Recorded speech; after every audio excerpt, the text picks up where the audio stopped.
gosh. Joining me now for reaction, one of the senators who had a chance to question Judge Kavanaugh today, Lindsey Graham, Republican from South Carolina.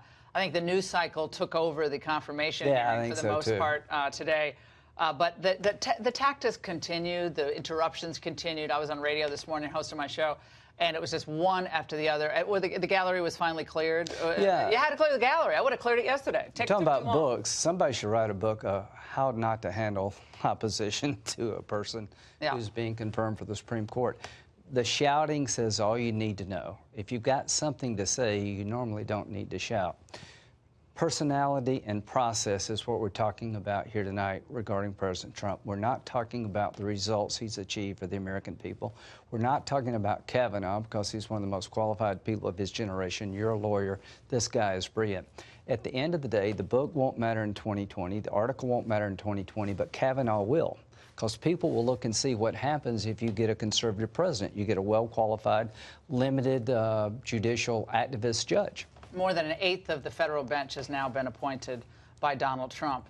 Eat your hearts out, Lucas. Yeah, and Mitch McConnell's done a good job he's with this. Been phenomenal. You really have, Mitch. So Brett's going to get confirmed. He's going to be on the court for the first 54 to 56 or 57. Yeah, he's going to get confirmed. This is all an exercise in futility. And I can't wait to see him on the bench. I'm going to go to the first argument. So let's talk, though, about what happened with the New York Times. Saw you on another network earlier.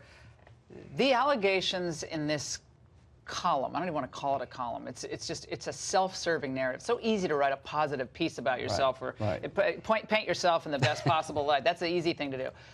What do you think of the overall point that, Donald Trump's just so impulsive, everyone's in there checking what he's doing. Thank God there are all these noble people inside. So this person says that there was an effort to invoke the 25th Amendment. That's BS.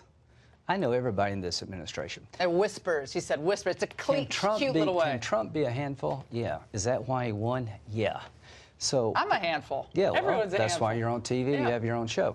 So the bottom line is this person says Trump's not serving the republic well.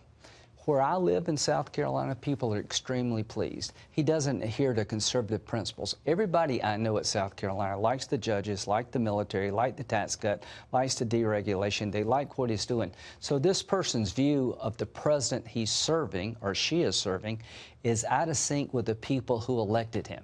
The president, in a tweet tonight, said that this could be a national security issue. The person should be named.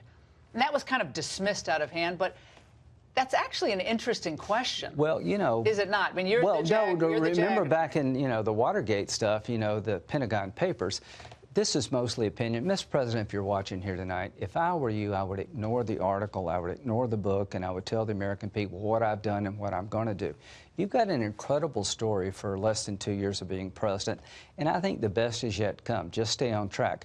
You will not be affected by this book or this article. What you will be affected is by the choices you make. And when you pick a Kavanaugh or Gorsuch, it's going to help you. When you rebuild the military is broken, you're going to get credit for that. When you take our fight to the enemies, unlike Obama, you make us safer. So just stop tweeting. Like, how long have you been telling him that? You've been saying that for 2 years. I've told him that for 2 years. Tweet all you want to. He's watching. He's watching. Well, tweet all you want to, but on occasion, talk about what you've done. What you have done blows my mind. Yeah. Okay, we've been in this thing less than 2 years. We got two of the greatest picks of a generation to be on the Supreme Court. We have an economy nobody dreamed of. We've got a military that's Obama's economy. That's what the left, they tweet. Thank you, Obama. This is the refrain. But no 25th Amendment whispers. You've never heard that. It's all BS. Complete BS. I would know that. You wouldn't. Well, given your history, given your understanding of this, given your position, Senator Graham, thank you so much for coming on tonight.